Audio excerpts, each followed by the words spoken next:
all of a sudden it became real and it was live.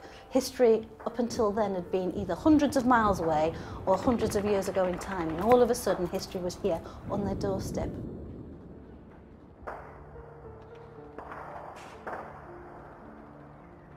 In a few years' time, unless these memories are recorded, they're going to be lost forever.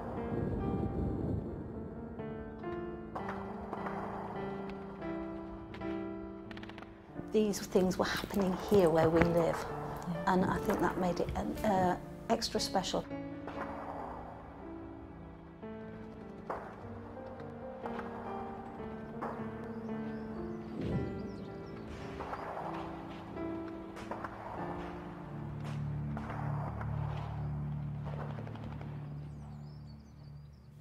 The Heritage Lottery Fund grant allowed us to do a lot of research.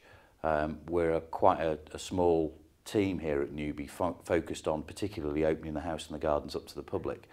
So archival research and research into the history is something we can only do on a wet and rainy day when there's no visitors around. So being able to employ various organisations to go and do some of that archival research professionally and record it professionally has been a great boon to the project. Well, there's lots of other ologies out there. Let's divide the word into two. There's tons of ologies. That's science. So we employed Kev Kale, a local community archaeologist, to go and interview members of the community to try and find out their stories. And he also took that a little bit further, then presented that to some local school children.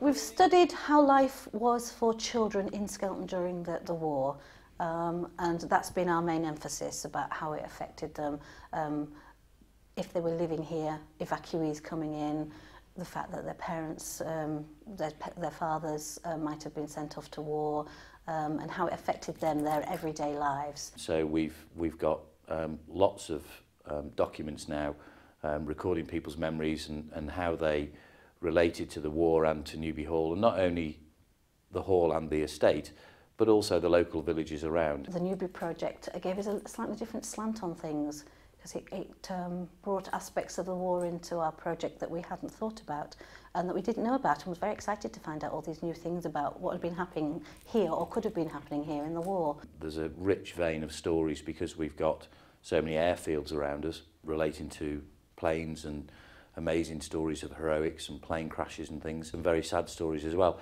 And juxtaposed with those are the very light-hearted, if it can be light-hearted at all, but much lighter stories about community activities during the war period. So the pig club at Skelton was very active, where people pooled their waste food and fattened up a pig when times were hard, through to lots of people being billeted out in the country perhaps for the first time, and taking advantage of poaching opportunities.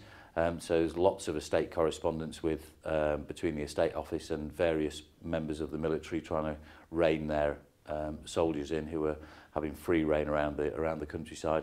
Lots of stories like that. And then individual family stories about just relations who went off and did pretty mundane stuff at that time during the war. But when we look back and read through the papers, it'd blow you away. You know, our society now just doesn't appreciate that it was perfectly normal to be uprooted from your family, sent somewhere you've never been to go and do various tasks, and then just expected to go back and fit back into life when it was all over.